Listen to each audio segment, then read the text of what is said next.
కార్తీక పౌర్ణమి మహిమ.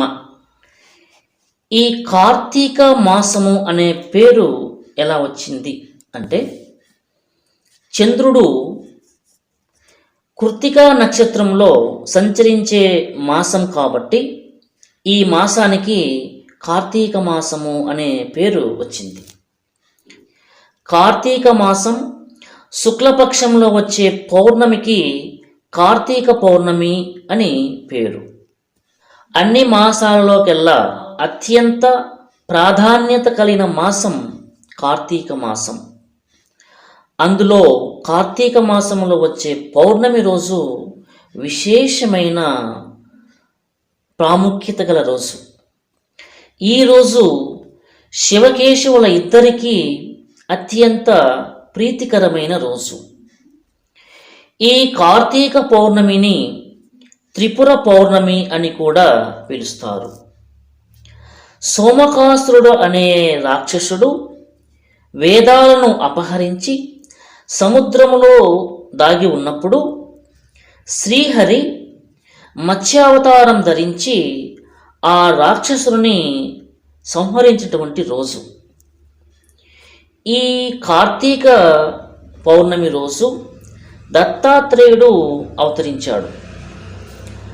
అట్టి పరమ పవిత్రమైన ఈ రోజు చేసే ప్రతి పుణ్యకార్యము అనేక వేల రెట్లు గొప్ప పుణ్యఫలాన్ని ప్రసాదిస్తుంది.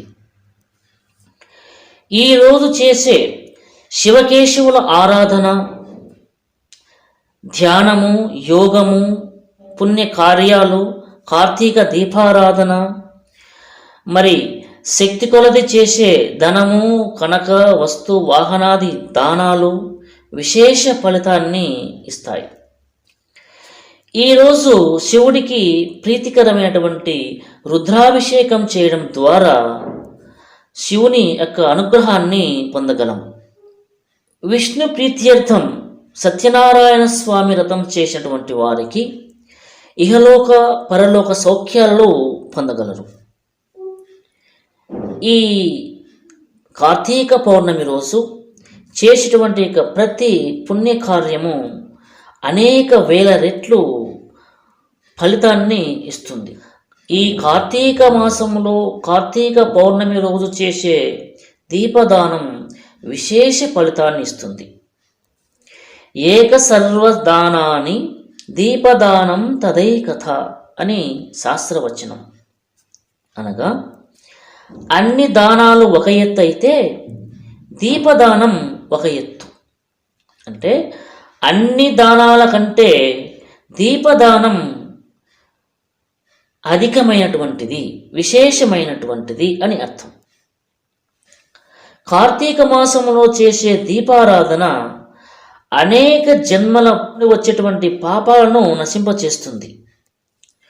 ఆ కార్తీక పౌర్ణమి రోజు చేసేటువంటి యొక్క దీపదానం వలన మానవునికి సద్గతి లభిస్తుంది. ఈ కార్తీక పౌర్ణమి రోజు వేకువజామున లేచి నదీ స్నానాన్ని ఆచరించి శివాలయము లేదా విష్ణు ఆలయాన్ని దర్శించి దీపారాధనను, అర్చన, పూజాది కార్యక్రమాలు నిర్వహించాలి. అదే రోజు సాయంకాలం ఉసిరికాయలపై దీపాలను వెలిగించి దీపదానం చేయాలి. శివాలయంలో రుద్రాభిషేకం చేయడం ద్వారా విశేష పుణ్యఫలం పొందగలం. ఈరోజు 365 ఒత్తులతో కూడినటువంటి దీపాన్ని ఆవు నెయ్యి లేదా నువ్వుల నూనెతో వెలిగించడం ద్వారా సంవత్సర కాలం అంతా చేసిన పుణ్యఫలం ఈ ఒక్కరోజు దీపాలు వెలిగించడం ద్వారా పుణ్య ఫలితాన్ని పొందగలం. ఈరోజు శివ అష్టోత్తరము, లింగాష్టకము, విష్ణు సహస్రనామాలు జపించడం ద్వారా శివకేశవుల యొక్క అనుగ్రహాన్ని పొందగలం. ఈ కార్తీక పౌర్ణమికి సంబంధించిన ఒక పురాణ కథ ఏమంటే, పూర్వం తారకాసురుడు అనే రాక్షసుడు నివసిస్తుండేవాడు. ఇతడు అతి క్రూరమైనవాడు.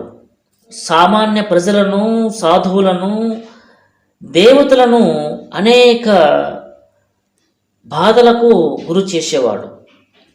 అతడికి 3 కుమారులు, తారాక్షకుడు, కమలాక్షకుడు, విద్యున్మాలి అనేటువంటి వారు ఉండేవారు. ఈ తారకాసురుని యొక్క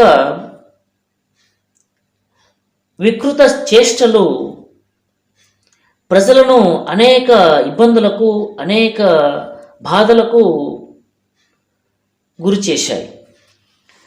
అప్పుడు శివుని కుమారుడైనటువంటి కార్తికేయుడు ప్రజలను, దేవతలను రక్షించేందుకోసమై తారకాసురుణ్ణి సంహరిస్తాడు. తండ్రి యొక్క మరణ వార్త విన్నటువంటి 3 కుమారులైనటువంటి ఈ తారకాక్షకుడు, కమలాక్షకుడు, విద్యున్మాలి అనేటువంటి 3 రాక్షసులు తీవ్ర బాధకు లోనై ఇక తాము దేవతల నుండి మరణం లేకుండా ఉండేందుకోసమై బ్రహ్మ గురించి ఘోరమైన తపస్సు చేశారు. అనేక సంవత్సరముల తరువాత వారి తపస్సును మెచ్చినటువంటి బ్రహ్మదేవుడు ప్రత్యక్షమై వరం కోరుకోమని అడగగా ఆ 3 రాక్షసులు తాము చిరంజీవులుగా ఉండే వరాన్ని ప్రసాదించమని కోరారు. అప్పుడు బ్రహ్మదేవుడు ఆ ఒక్క వరం తప్ప ఇంకేదైనా కోరుకోండి, ప్రసాదిస్తాను అనగా అప్పుడు ఆ 3 రాక్షసులు తమకు 3 విశాల రాజ్యాలను నిర్మించి ఇవ్వాలని, 1000 ఏళ్ల తరువాత ఆ 3 రాజ్యాలు ఏకమైనప్పుడు ఆ 3 రాజ్యాలను ఒకే బాణంతో ధ్వంసం చేస్తే కాని తమ మరణం సంభవించకూడదు అనే వరాన్ని ప్రసాదించమని బ్రహ్మను వేడుకున్నారు. బ్రహ్మదేవుడు వారి కోరిక ప్రకారము ఆ వరాన్ని ప్రసాదిస్తాడు. బ్రహ్మ తారకాక్షకుడికి బంగారు రాజ్యాన్ని, కమలాక్షకుడికి వెండి రాజ్యాన్ని, విద్యున్మాలికి ఇనుముతో కూడిన రాజ్యాన్ని నిర్మించి ఇస్తాడు. ఇక ఆ 3 రాక్షసులు 3 రాజ్యాలను అనేక సంవత్సరములు పరిపాలిస్తూ తమ రాజ్యాలను విస్తరింపజేసే క్రమంలో ఇంద్రాది దేవతలను కూడా ఓడించారు. రాజ్యాన్ని కోల్పోయినటువంటి ఇంద్రుడు శంకరుని ప్రార్థించగా అభయమిచ్చినటువంటి శంకరుడు ఆ రాక్షసులను సంహరించడానికై ఉపాయాన్ని ఆలోచించి ఒక దివ్యమైన రథాన్ని నిర్మించాడు. ఆ దివ్య రథం దేవతలతో తయారైంది.